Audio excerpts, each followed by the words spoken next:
Hello and welcome to Quick Charge by Electrek. I'm Mikey G, and it's Thursday, August 4th. Tesla is expected to finally get rid of its junk bond rating and become a blue chip, something that is somewhat overdue for the sixth most valuable company in the world. Despite delivering profits for more than 2 years straight and building a cash position of over $18 billion and sitting on very little debt, Tesla is still today rated as a junk bond by rating companies such as the S&P Global Ratings and Moody's Investor Service. But now, ratings experts and analysts are expecting Tesla to finally upgrade by the end of the year. While this might not be important for the average investor and Tesla shareholder, it is a big deal for some larger funds that have often set a policy not to invest in companies that have anything less than an investment-grade rating, so they often refer to them as blue chips for those. The 2023 Volkswagen ID.4 is getting a new lower price configuration as the Chattanooga, Tennessee plant comes online to produce a smaller battery US-made model. The current Pro version battery is 82 kilowatt hours and gives an EPA estimated range of 275 miles. Next year's model is getting a smaller 62 kilowatt hour standard trim that'll have 208 miles of EPA range. Under the impending new tax credit in the USA, this would put the base model version below $30,000. Unfortunately, the 82 kilowatt hour Pro model is getting a price bump for the next year. It'll start at $42,495.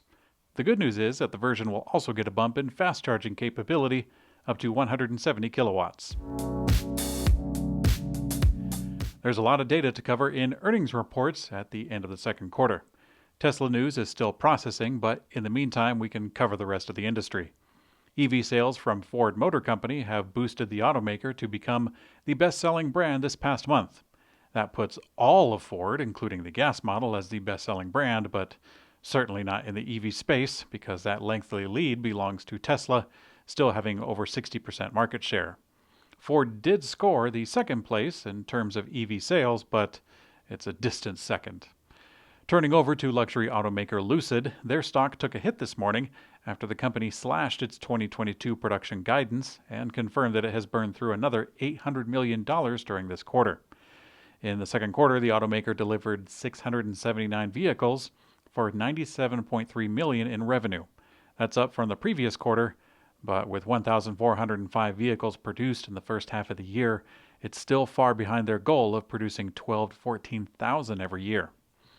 Moving on to Fisker, they are reporting over 56,000 reservations for their Ocean SUV, which has yet to hit the streets. Although the vehicle is sold out, they've been working on the ordering process with an online configurator. They renamed their retail locations, and they expect the first deliveries to commence on November 18th. They also reported losses from operating totaling $88.7 million, including $1.2 million in stock-based compensation expenses, and a net total loss of $106 million. Taking a peek at the often forgotten Lordstown Motors, they posted their first operating profit. They scored a big payday not from the sale of vehicles or pre-orders, but from the sale of their Ohio factory to Chinese manufacturing conglomerate Foxconn. The company has repeatedly delayed production to raise funding for a light-duty pickup truck, and after this injection of around $120 million, Lordstown anticipates that it will need to raise a minimum of $50 to $70 million to scale up production. And wouldn't you know it, Nikola Motors has some good news.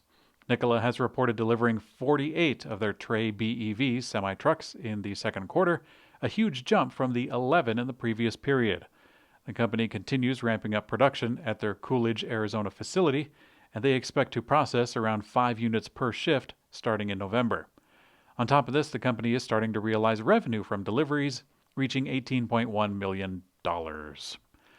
And in today's community comment found on YouTube, Adam Smith says, "I was wondering where I have seen you before. You look like Captain Picard's first officer." I don't know, Adam Smith. I've heard I look like a few people, but I haven't heard that one until now.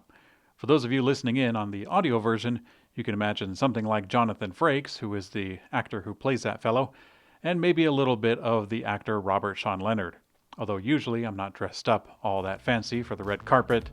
I'm normally in a t-shirt and have helmet hair from a previous bicycle adventure. Join us this Saturday when we will go over Tesla's earnings call report and all the EV news. I'm Mikey G, and I hope you have a great day.